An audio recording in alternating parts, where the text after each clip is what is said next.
What happens when Hollywood's most loyal friend gets told his loyalty is his biggest weakness? In less than 8 minutes, Michael Strahan would say something so personal, so cutting about the people Adam Sandler loves most, that America's favorite comedian would do something he's never done in 30 years of interviews. He would walk off a live broadcast, leaving millions of viewers stunned and one host scrambling to explain what just went terribly wrong. But here's what makes this moment different from every other celebrity walk-off you've seen: Adam Sandler doesn't lose his temper. He doesn't yell. He doesn't make threats. What he does is far more powerful, and it starts with a single question that Michael Strahan should have seen coming but didn't. The morning started like any other on the Good Morning America set. Studio lights blazed overhead, casting that familiar warm glow across the sleek desk where Michael Strahan sat reviewing his notes. Adam Sandler walked onto the set wearing exactly what you'd expect: a hoodie, basketball shorts, and sneakers. No designer suit. No styled hair. Just Adam being Adam. He waved to the crew with that easy smile, the same genuine warmth that's made him one of the most beloved figures in entertainment. He settled into the guest chair, relaxed and open, ready to talk about his new Netflix comedy where he'd cast his usual crew, his longtime friends, the guys he's worked with since his SNL days. The audience applauded. The cameras rolled. Strahan extended his hand for a shake, grinning wide. Everything seemed perfectly normal. Two guys about to have a fun conversation about movies and comedy. Nobody in that studio, not the producers, not the camera operators, not even Strahan himself, had any idea they were about to witness something that would trend worldwide for all the wrong reasons. Strahan leaned back in his chair, that confident smile never leaving his face. "So Adam, another Netflix movie with the boys. You've got Rob Schneider, David Spade, Kevin James, the whole crew back together again. How many movies is this now with the same guys?" There was something in the way he said it. Not quite a question. More like a setup. Adam didn't catch it yet. He just smiled, genuine and enthusiastic. "Man, I don't even know the count anymore. 15? 20? When you find people you love working with, you keep working with them. It's that simple." Strahan nodded slowly, that smile getting a bit wider. Right. But some critics say, and I'm just being honest here, that maybe you're just making vacation movies with your friends. You know, get paid to hang out in Hawaii or somewhere nice. Is there some truth to that? The audience laughed a little. It seemed like standard interview banter. Adam laughed too, but you could see something flicker across his face. "I mean, we work hard on these movies. Yeah, we have fun doing it. That's kind of the point, isn't it? Make something people enjoy while enjoying the process?" Strahan leaned forward now, his voice taking on an edge disguised as curiosity. "But let's be real, Adam. Your movies get destroyed by critics. They call them lazy, predictable, low effort. Yet Netflix keeps throwing money at you. What's the secret? Is it just that people will watch anything with your name on it?" Adam's smile tightened just slightly. "I think people watch because they want to laugh and feel good. Not everything has to be an Oscar contender." Strahan chuckled. "No, definitely not. Your movies prove that." The way he said it made it sound like an insult wrapped in agreement. A few crew members exchanged glances. Adam shifted in his seat, just a fraction. The first crack in his easygoing demeanor. Strahan wasn't done. He glanced down at his notes, then back up with that same sharp smile. "Let me ask you something, and I want you to be honest. Your friends, the guys you always cast, Rob, David, Kevin, do you ever wonder if they'd have careers without you? I mean, when's the last time any of them carried a movie on their own?" The question hung in the air like a grenade. Adam's expression changed. The smile was gone now. "What are you asking exactly?" Strahan shrugged, playing it casual. "I'm just saying, you're loyal. Everyone knows that. But is it loyalty or is it something else? Are you surrounded by people who need you more than you need them?" The audience had gone quiet. This wasn't playful anymore. Adam sat forward slightly. Those guys are talented. They're my friends. Real friends. We've been through everything together." Strahan nodded, but his eyes said he wasn't buying it. Sure. But come on, Adam. Be real with me. Don't you think maybe, just maybe, they're riding your coattails? I mean, you're Adam Sandler. You could work with anybody. A-list actors, Oscar winners. But you keep going back to the same guys who, let's face it, haven't exactly set the world on fire without you. Adam's jaw tightened. Michael, I don't think you understand what friendship means. Strahan laughed. Actually laughed. I understand friendship. I also understand business. And it seems like you're confusing the two. You're carrying people who should probably be doing something else with their careers. That's not friendship. That's charity. The word landed like a slap. Charity. Adam stared at him, processing what he just heard. Someone on the crew whispered something to another producer. This was going off the rails.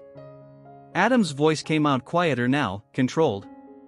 You think I hire my friends out of charity? Strahan spread his hands. I'm not saying you're doing it on purpose. I'm saying maybe you're too loyal for your own good. Maybe these guys are taking advantage of your success, and you're too nice to see it. That was the line. Adam Sandler sat perfectly still for a moment, his eyes fixed on Strahan. When he spoke, his voice was calm, but there was steel underneath it. You don't know them. You don't know what we've been through together. And you definitely don't get to sit here and tell me my friends are using me. Strahan held up his hands defensively. Hey, I'm just asking the questions everyone's thinking. I'm keeping it real here. Adam shook his head slowly. No. You're not keeping it real. You're being disrespectful. There's a difference. Strahan's smile faltered for just a second, but he pushed forward. Disrespectful? Come on, Adam. I thought comedians could handle tough questions. Isn't that what you do? Make jokes about everything? Making jokes and insulting people I love are two completely different things, Adam said, his voice getting firmer. You just called my friendships charity. You suggested the people I've known for 30 years are leeches. That's not a tough question. That's you trying to create drama by tearing down good people. Strahan leaned back, trying to regain control. I think you're being a little sensitive here. I'm not attacking your friends. I'm just pointing out what a lot of people in Hollywood already say.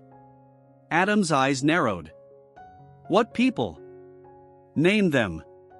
Strahan blinked. What? Name one person in Hollywood who says my friends are using me. Give me one name. The host stumbled. I mean, it's just, industry talk. People notice things. People, Adam repeated.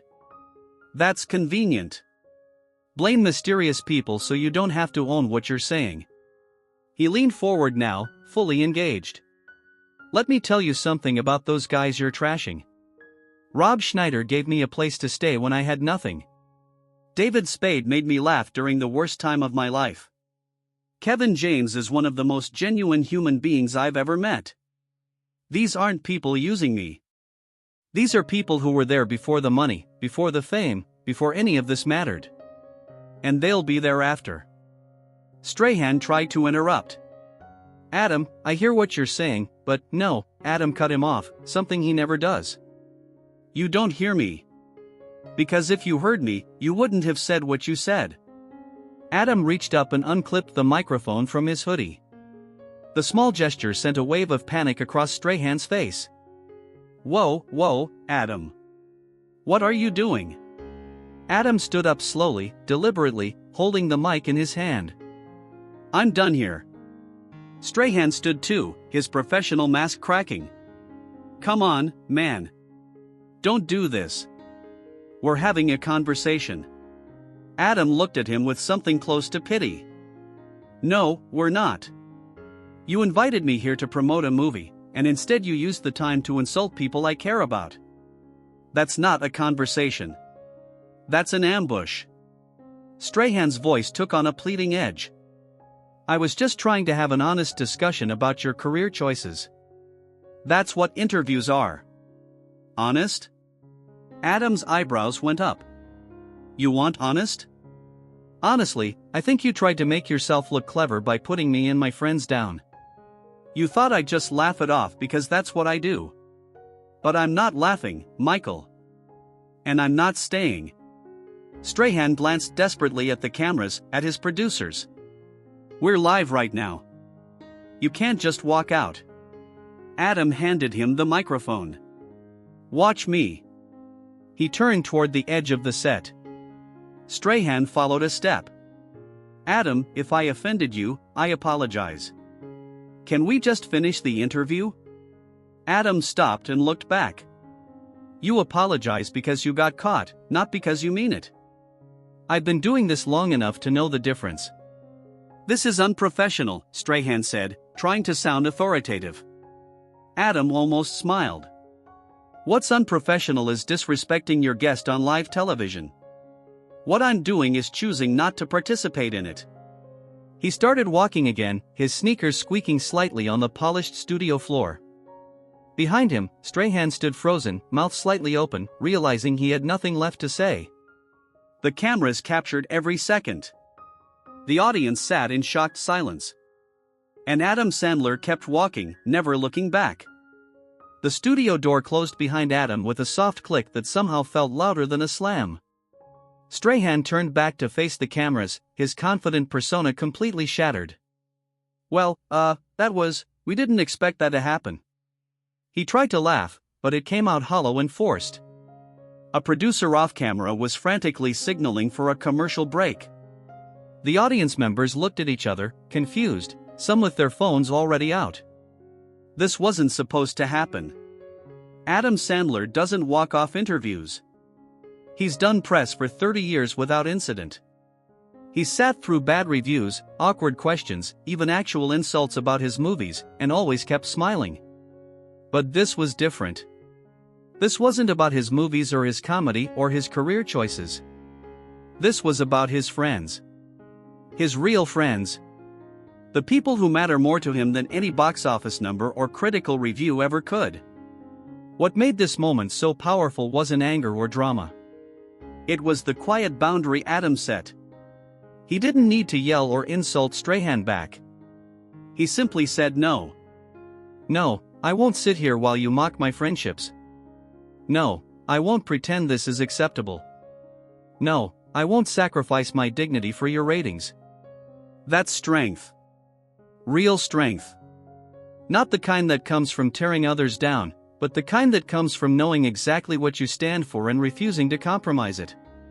Strahan had made a critical miscalculation. He'd mistaken Adam's kindness for weakness. He'd assumed that someone who makes silly comedies and wears basketball shorts to interviews wouldn't have the backbone to stand up for himself. He thought wrong. And now, standing alone on that set with cameras still rolling, he was learning exactly how wrong he'd been. Here's what Michael Strahan didn't understand about Adam Sandler. The loyalty isn't a weakness. It's the foundation of everything Adam has built. When you watch a Sandler movie and see the same faces show up again and again, you're not watching charity cases or people riding coattails. You're watching a man who chose integrity over image, authenticity over prestige, real relationships over Hollywood politics. Adam Sandler could work with anyone. Major directors beg for his dramatic performances. A-list actors want to collaborate. But he keeps coming back to his friends because that's who he is. Not Adam Sandler the movie star. Adam Sandler the person. The same guy who stayed friends with people from his SNL days. The same guy who invites his buddies on family vacations that happen to include filming a comedy. The same guy who values a genuine laugh with real friends over a standing ovation from strangers. When he walked off that set, he wasn't throwing a tantrum. He was drawing a line that more people should draw. Here's where my tolerance for disrespect ends. Here's where I stop playing along with your game. Here's where I choose myself and the people I love over whatever this is. That morning on Good Morning America, millions of people watched Adam Sandler teach a masterclass in self-respect. You can be kind without being a pushover. You can be easygoing without accepting mistreatment. You can be funny without letting people make you the joke. Strahan wanted a viral moment. He got one. Just not the kind he hoped for. Because the clip that spread across the internet wasn't a comedian losing his cool. It was a good man standing up for the people he loves. And that's a moment worth remembering.